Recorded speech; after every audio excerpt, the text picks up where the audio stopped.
Magandang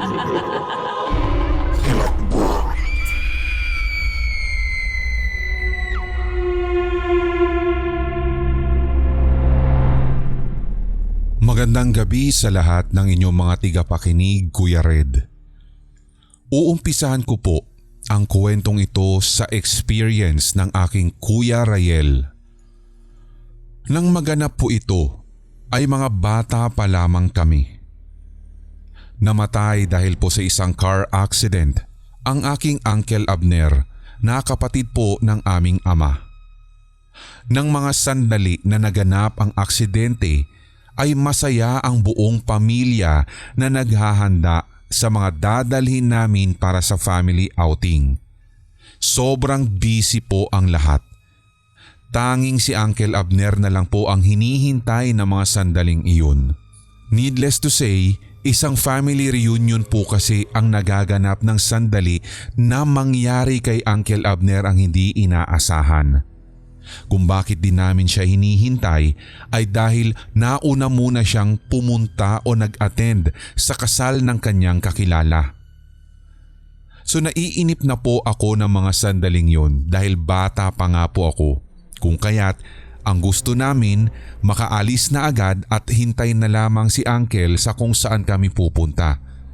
Ngunit may biglang tumawag kay Papa at tila natigilan ang lahat. Mas lalo akong kinabahan nang matinig kong umiyak ng sobrang lakas si Papa. Hindi ko naman po alam kung ano yung sinabi nung kumausap sa kanya mula sa kabilang linya. So dahil natigilan at out of curiosity, nagsipaglapitan po kaming lahat. Kitang-kita ko na inaalo na po ni Mami si Papa at nagtatanong kung ano ang nangyari. Hanggang sa walang kagatul-gatul na sinabi niyang patay na si Abner. Yan po ang eksaktong sinabi ni Papa. Nahimatay si Lola Sising dahil sa nabalitaan at lahat na po ay nagsiiyakan. Yung sana'y masayang araw ay otomatikong napalitan ng pagluluksa. Lumipas ang araw hanggang sa naiburol na po si Uncle. Pumunta kami ni na Mami at Papa. Naiwan naman si Kuya Rayel, Tito Ruel, Tita Anita at ang baby nila sa bahay. Kinabukasan, pagka-uwi po namin, nanginginig na sumalubong si Kuya sa amin at agad ay ikwento ang pagpapakita ni Uncle Abner sa kanya. Ayon sa kuya ko, hindi daw siya nakatulog ng gabing iyon. Andun yung feeling daw na parang may nakatitig sa kanya. Nababalisa na rin daw siya sa kanyang nadarama. Sinabihan pa nga daw po siya ng tito namin na matulog na at kung hindi makakatulog ay magbilang na lamang daw po siya ng tupa sa isip. So kahit anong pilit ni kuya na matulog o ipikit man lang ang kanyang mga mata pero wala pa rin daw pong effect. Hanggang sa maya-maya, may narinig daw po siyang boses at tila nanggagaling sa ilalim ng lupa. Ang eksakto na paulit-ulit daw na salita na nadinig ni Kuya ay, "Tao po." Pinagpawisan talaga siya ng malamig at butil-butil ng sandaling iyon. Tumagal pa nga daw po ng halos 1 minuto ang pagtawag na iyon at akala nga ni Kuya ay wala na, ngunit mas lalo daw po siyang nanghilakbot nang makarinig na may kumakatok sa main door. Napatingin siya sa tito namin, ngunit nagtataka siya na animoy wala itong naririnig. Mas lalo siyang kinilabutan. Tumagal daw muli iyon ng halos 1 minuto. Sa pagkakataong iyon ay ginising niya ang tito namin, ngunit muli ay sinabihan lamang siya na baka guni-guni lamang niya ang narinig.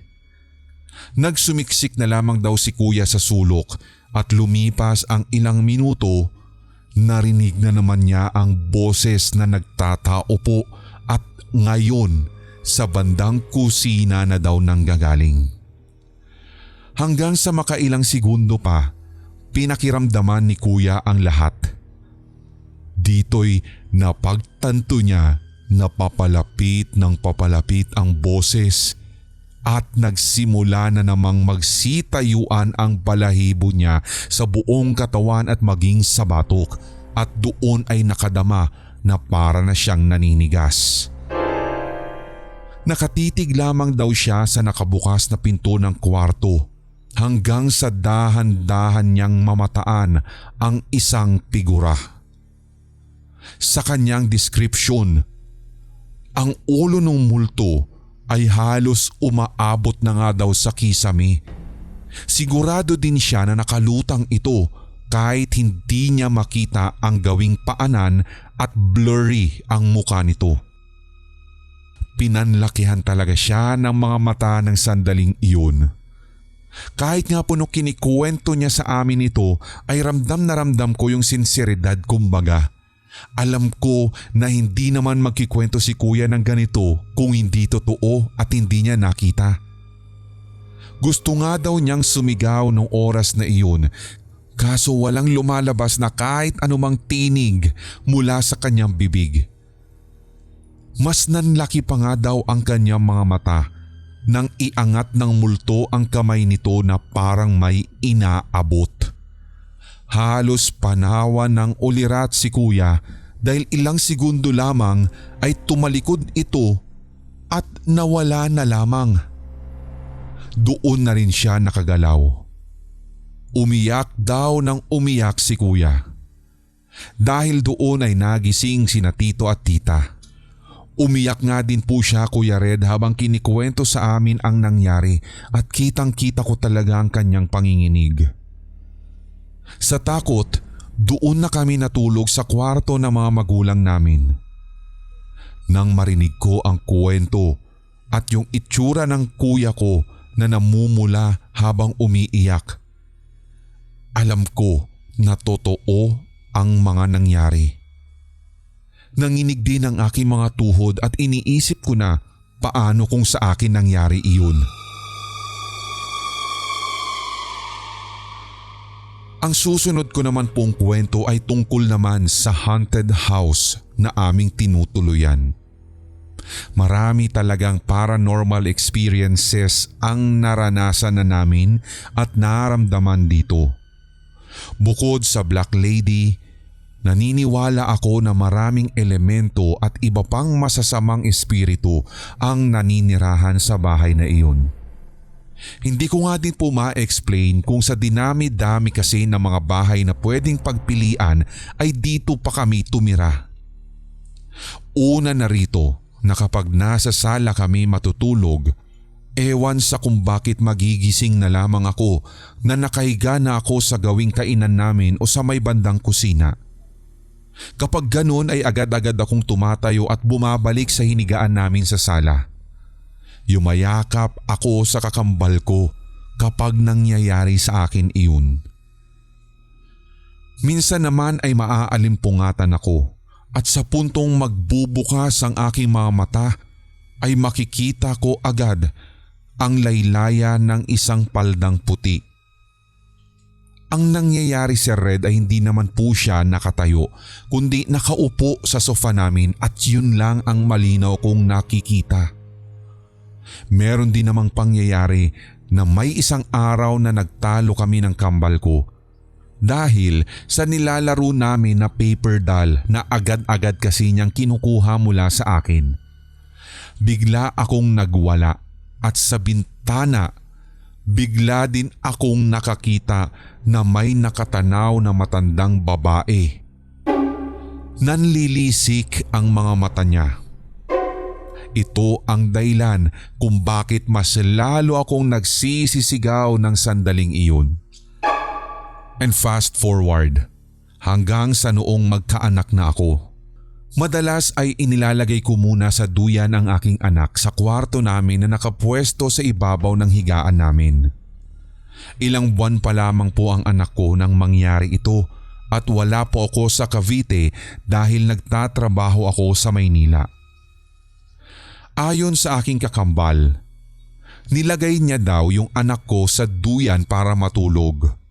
Iniwan na daw po niya ang anak ko dahil mahimbing na itong natutulog. Tanghali po nang mangyari ito, Kuya Red. May ginawa lamang daw po saglit yung kakambal ko at nang kanyang balikan ang anak ko sa duyan ay wala na daw po ito doon. Nagulat siya at agad-agad ay nagkumahog para hanapin kung nasaan na ang anak ko. Ang unang sumagi sa kanyang isipan ay kung kinuha nga lang daw ba ni Mami or ng iba naming kasama sa bahay yung bata, pero wala talaga. Halos mabaliw nga daw po sila sa kahahanap sa anak ko. Ewan at bigla na lamang ding naisip ng kapatid ko na kahit imposible ay sinilip niya ang ilalim ng higaan sa kwarto namin at doon nga sa dulo at pinakasulok nakadapa daw ang anak ko at tila may kalaro dahil humahagik-gik pa ito. Agad nilang kinuha ang anak ko at simula daw noon, doon na lamang sa terrace nila nilalagay ang duyan. May pangyayari din po na nagkaroon ng hindi pagkakaunawaan ang mga magulang namin. Nasa kwarto ang mami ko at nakahiga na kaharap sa pader habang si Papa naman ay nasa sala. Ang sabi ni Mami, may narinig daw siyang nagbukas ng built-in cabinet nila at binaliwala lamang daw niya sa pag-aakalang kumukuha lamang daw ng mga gamit si Papa at nag-e-empake. As in hindi niya nilingon. Umabot nga daw po sa halos 3 minuto ang naririnig niyang paggalaw ng mga hanger sa cabinet at sa inis ni Mami, tinignan niya iyon. Pero nabigla na lamang daw siya sapagkat namataan niya ang isang nakasaradong cabinet. Wala din daw tao na naroroon sa kwarto. Siya lamang talaga. Dahil doon, nagkaayos si Mami at si Papa kinabukasan. Ito lang po muna ang aking ibabahagi, Kuya Red. Maraming salamat sa muling pagbabasa ng kwento kong ito at sana'y magpatuloy ang pagkikuwento ninyo at maging araw-araw na ang inyong mga upload. Actually ay na-feature nyo na po ang story ko, yung unang pinasa ko sa YT as a podcast at talagang sobrang kinilig ako. Kinilabutan din at the same time sa pag-iisip sa mga nangyaring iyon sa aming past. Iba po talaga kapag kayo ang nagsasalaysay ng mga nangyayaring kahihilakbutan ng inyong mga listeners. Abangan niyo po ang iba ko pang ibabahagi na mga paranormal experiences. By the way, ako pong muli si Aimee.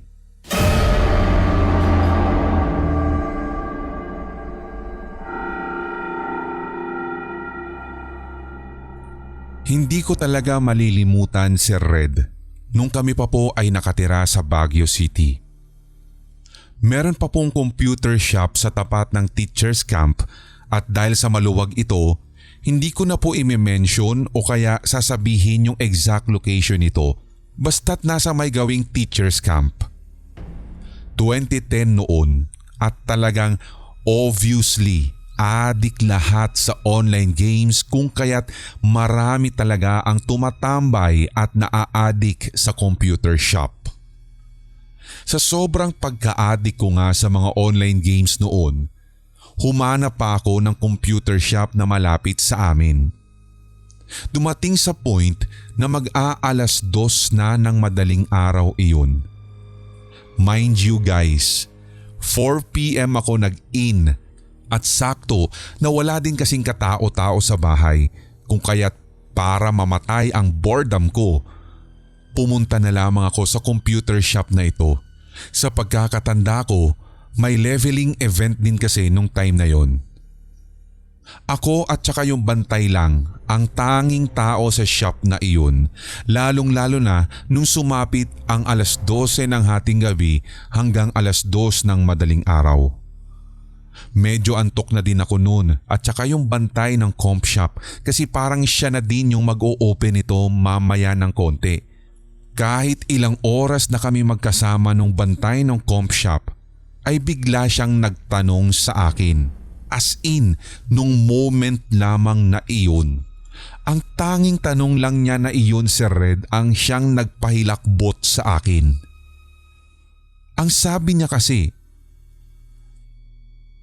"Boss, maglalaro pa ba yung katabi mo?" Napamura talaga ako, Sir Red. Sinabi ko sa kanya na 2 lamang kaming naroroon. Dahil sa hindi ko na po talaga makontain yung takot ko ay nag-out ako after nun. Hindi ko rin alam kung style lang ni Kuya o yung nagbabantay yung pagkakasabi o yung tanong na iyon para mag-out lamang ako.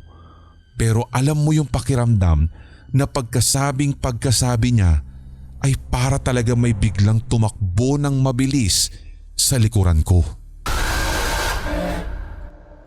Nais ko lamang pong ikwento ang ilan sa mga naranasan kong ito. Ang unang karanasan ko ay naganap noong 16 years old pa lamang ako. Naglalaro kami ni Kuya noon ng PS1 and Final Fantasy VII ang nilalaro namin sa living room. Kung hindi ako nagkakamali, bandang 4:00 na ng madaling araw iyon. Ganito ang aming setup noon. Magkatabi kami na nakaupo sa couch at almost magkadikit ang aming mga balikat. Tapos bigla ay may narinig akong bumulong sa kanang tenga ko ng, "Tulungan mo ko." Believe me when I say, boses ito ng isang babae. 3 magkakasunod na beses na nadinig ko ang same exact words. Matapos ko po na madinig ang 3 pagkakataon na iyon, tininan ko kaagad si Kuya. Actually, pati siya ay tumingin sa akin. Kitang-kita sa aming mga muka ang pagkabigla. May ilang segundong katahimikan na para bagang nakikiramdam kami sa paligid. Hanggang sa binasag ni Kuya ang katahimikang iyon sa pagtatanong ng, "Narinig mo?" At tumango lamang ako dahil talagang natatakot ako, Sir Red. Dinugtungan pa ni Kuya na, "Narinig mo nga yung boses babae?" Hanggang sa tumayo na kami sa couch at hinanap namin sa kada sulok ng aming bahay kung meron bang babaeng naroroon, and we found nothing. Basta't sobrang soft nung boses at parang tunog na nagmamakaawa ang nadinig namin talaga. Up until now, hindi talaga namin malimutan ang parehong karanasang iyon.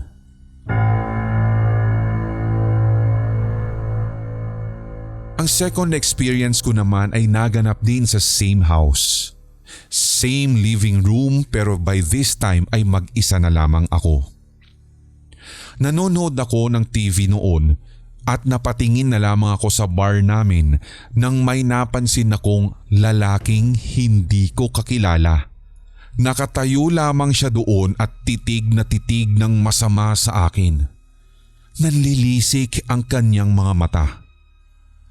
Ito yung first time na nakaramdam ako ng takot sa paranormal experience ko. Sobrang takot talaga ako nung sandaling iyon, pero sa hindi malamang dahilan ay parang nag-lock yung aking lalamunan at maging ang aking bibig ay tila baga na zipper dahil kahit gustuin ko mang sumigaw ay hindi ko nagawa nung sandaling iyon. Hanggang sa bigla na lamang siyang nag-vanish at hindi ko na alam ang sumunod na nangyari sapagkat ginising na lamang ako ni Kuya mula sa pagkakahiga sa aming sala. Doon ay aking naiisip kung totoo ba ang nakita ko o bahagi lamang ng isang masamang panaginip. Third experience ko ay sa same house. Dito pa rin sa living room. Kasama ko ng sandaling iyon ang aking ate at ang kanyang mga anak. Sa katuwaan, nag-decide po kami na doon na lamang maglatag ng kutsyon sa sala At doon na po matutulog sina ate at ang aking mga pamangkin habang ako mas pinili na lamang sa couch dahil malambot iyon at mas sanay akong matulog doon. Ang alam ko ay nakatulog na ako ng ilang oras. Nagising na lamang ako sa hindi malamang dahilan at magmula nun, hirap na ako makabawi ng tulog. May 1 oras siguro ang nakalipas. Ganun pa rin ang aking nararamdaman. Hirap makatulog. Pinipilit ko na lamang na ipikit ang aking mga mata. Hanggang sa may isang saglit na dumilat ako ay may nakita ako, Sir Red, sa gawi po ng aking paanan na maliit na nilalang at para bang hinahawakan ang aking mga paa. Ang suot po niya ay kulay blue na parang pajama style at parang silk ata o linen yung uri ng tela ng kanilang kasuotan. Akala ko ay namalikmata lamang ako kung kaya't ang ginawa ko, muli ay ipinikit ang aking mga mata at nagbilang ako hanggang 10 segundo.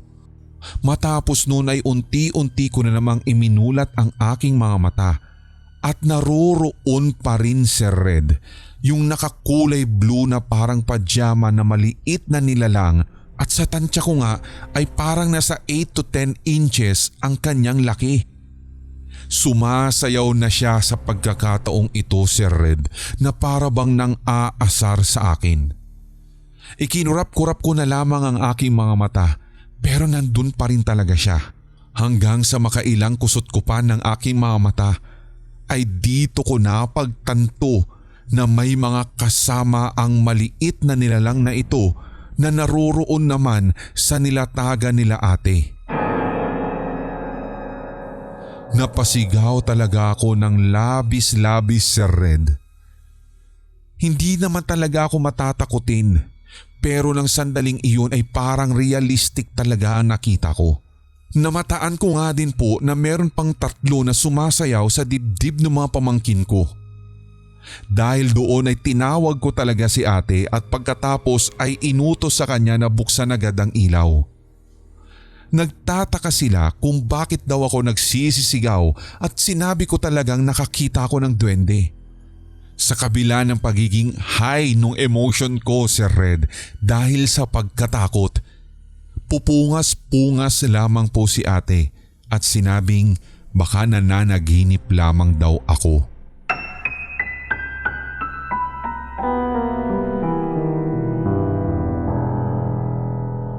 Magandang araw sa inyong lahat, Sir Red.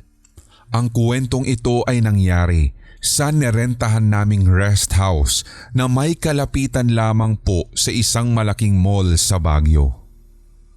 Literal na 5 minutes walk lamang po ito at maganda naman din talaga kung tutuusin yung rest house na yun.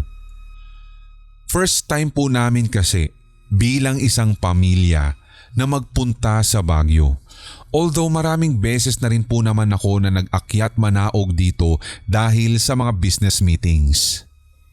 Upon arriving po, natural, paunahan ng pili ng kama sa kwarto. Siyempre kapag may CP ka, ang ipaprioritize mo ay yung malapit ka sa outlet. So, ako ang nagpunta doon. Ako ang nagpumilit na doon sa malapit sa saksakan ako mahihiga. Hanggang sa napansin namin na meron pong isang kwarto doon sa nirentahan naming rest house na nakakandado. Kami ay pinagbawalan na pakialaman, silipin at lalong-lalo na pasukin ang naturang kwarto. Master's bedroom daw iyon ng mga may-ari ayon sa caretaker. So since nakiki-stay lang naman talaga kami, ay marapat na ibigay ang respeto para sa privacy ng may-ari. Wala po akong third eye, pero si nanay at tita ko ay meron. Noong gabi na nag-stay kami doon, the first night, naglolokohan sina mama at si tita at sinasabi nila kung may nakikita daw ba kami na special guest. So kami naman ay wala lang, tawa lang ng tawa dahil sa isipin na nagjo-joke ang dalawa. Meron daw kasing babae na naglalakad-lakad sa living room kahit may tao. Siyempre, tipikal kami na tinatakot lang dahil sabi nga marami pong mga nangyayari sa Baguio, marami mga ghost stories at isa pa, may third eye nga sina tita at si mama. So hindi na lamang namin masyadong pinag-ukulan ng pansin ang mga iyon. Wala din namang nakakaramdam ng takot dahil sama-sama ang mga magkakapatid at magpipinsan. Hanggang sa pauwi na lamang kami. Alam niyo yung typical na Filipino na picture taking muna sa harap ng bahay para magkaroon ng souvenir? So ayun ang ginawa namin. Nagpicture po kami at in-upload agad sa FB. Sa katunayan ay gumawa pa nga po kami ng G-Drive para lahat ng mga pictures galing sa iba't ibang cellphone ay doon namin isisend o ia-upload at bahala ka na kung ia-upload mo pa sa sarili niyong Facebook. Hanggang isang araw, hinahanap ng tito ko yung mga litrato. Sinend ko ulit yung link. Tiningnan niya ang mga iyon. Hanggang sa pumukaw sa akin, Sir Red, ang comment niya sa kaisa-isang picture out of the hundreds talaga na nakunan namin. Ang comment niya, may babae daw sa bintana sa second floor. So akala ko ay nagjo-joke lang din si Tito sapagkat ganun talaga siya kahit nung iba pang mga pinuntahan namin. By this time, zoom in ko na. Otomatiko talaga si Red na kinilabutan ako dahil na-confirm ko rin mula sa pagkakatitig ko at pagkaka-zoom in ko na literal muka ng isang babae na nakasilip sa bintana. Nung mas inusisa ko pa si Red, doon ko na pagkone-konekta ang lahat. Itong bintanang ito ay ito yung naroroon sa master's bedroom na nakalock. Sobrang kilabot talaga ang inabot ko ng araw na iyon at kahit hanggang sa ngayon na naaalala ko ang litratong iyon, kinikilabutan talaga ako. Dinilit na lamang po namin yung photo na yun kasi ang pakiramdam namin ay isa siyang bad omen. Actually, nung tinatype ko nga ito Sir Red, hinanap ko yung picture. Nais ko rin sana na i-attach yung file na iyon para maipakita sa lahat ng inyong mga tigapakinig pero dahil nga sa bigla ko ding naisip na na-delete na pala namin ito, hanggang dito na lang muna sa istoryang ito.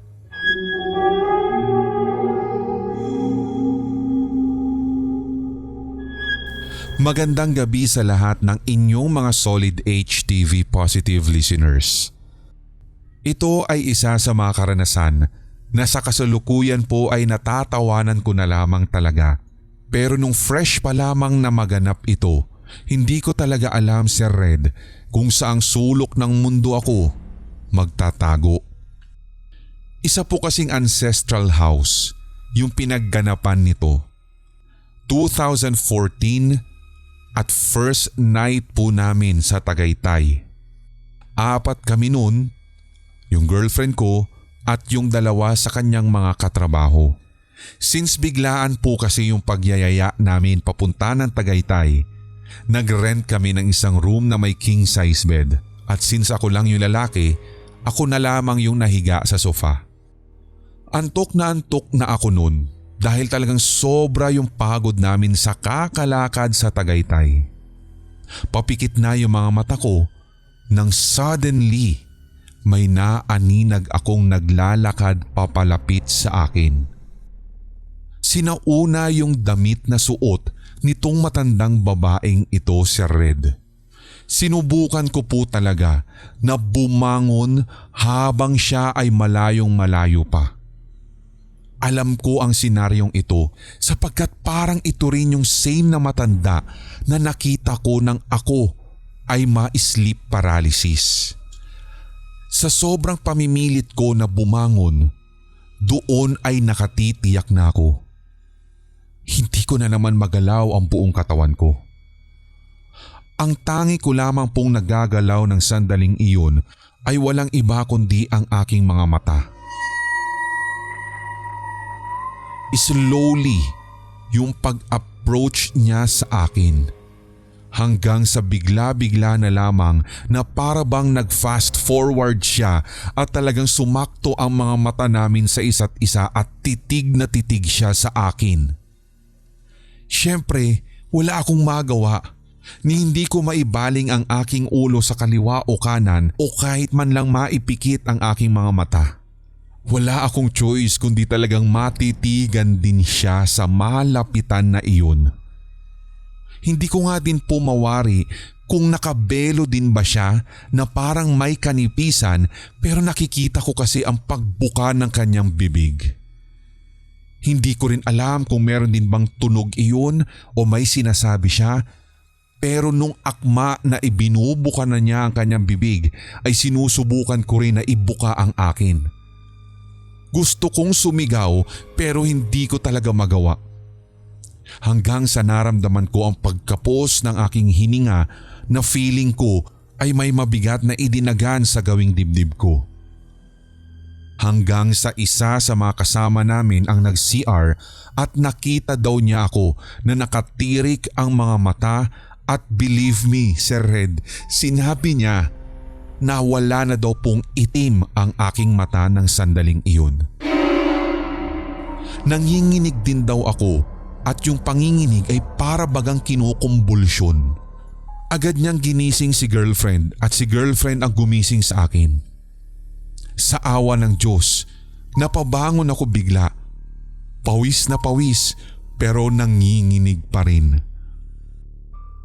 Nang akin pong tinignan ang orasan, 11 PM pa lamang pala iyon. Dahil doon, hindi na ako nahiga o natulog ng magdamag. Niyaya ko na lamang po sila mag 7-Eleven para dun tumambay, magkape o mag-ice cream. Ito lamang po si Red at maraming salamat sa pagpili ng aking kwento.